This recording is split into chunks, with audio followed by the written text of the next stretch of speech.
This video is going to briefly go over the chapters 1 through 5 study guide for The Giver by Lois Lowry.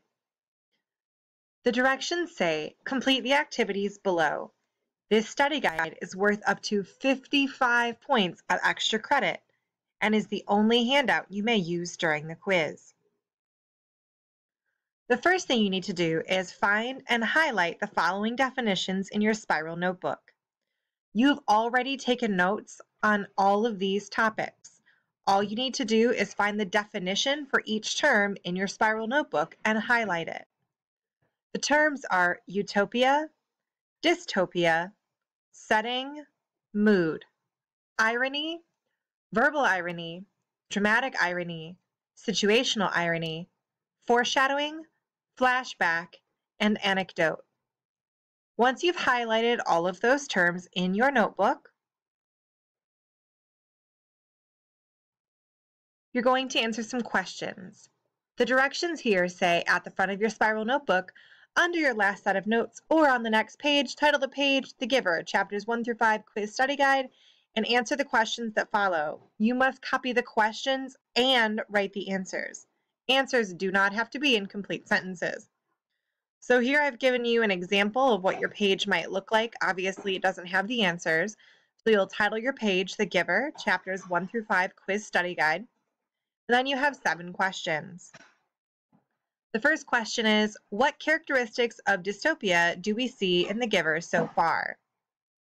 Question 2 is, what type of dystopian control do you believe is taking place in The Giver?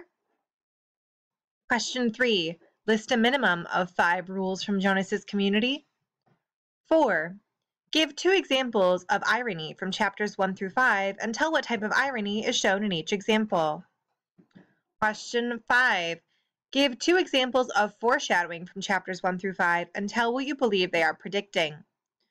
Question 6, give 2 examples of flashback from chapters 1 through 5 and tell what you believe they reveal about the community in this novel. Question 7, use each of the following vocabulary words in your own sentence. So for each of these words, you need to write a sentence on your own that uses the word correctly. The words are jeering, palpable, supplementary, transgression, beckoning, nondescript, invariably, and disquieting. As long as you've completed all of your worksheets for chapters 1 through 5, you already have the definitions for these terms. The last part of this study guide is essay question preparation. It says, complete the tables, organizers, and questions that follow. You do not have to write incomplete sentences. Question 1 says, list 3 reasons why 8s might choose to do their first volunteer hours on Recreation Day.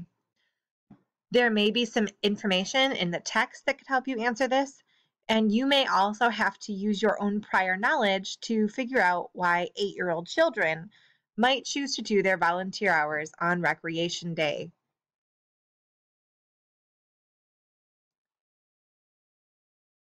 Question 2.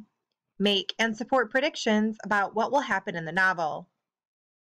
So you need to give 3 predictions, and for each prediction you need to give a reasoning for that prediction, which includes textual evidence, so evidence from the story that backs up your prediction.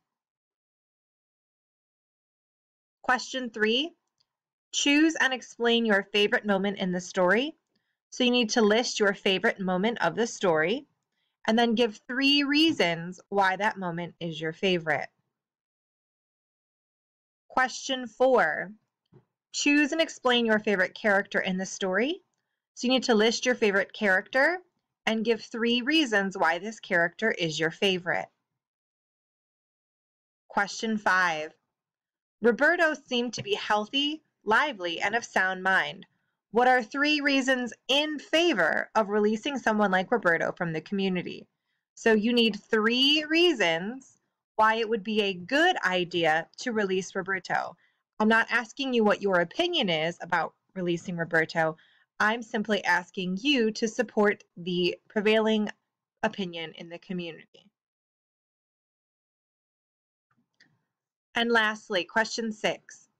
Create a list of pros and cons for the community. Pros will be things you like about the community that seem like good ideas, good ways to live, etc. Cons will be things that you dislike or things that you find weird or unsettling. So you'll list pros, things that you think are good in this column, and cons, things you don't really like, things you think might not be a good idea, or things you just find a little bit weird in this column.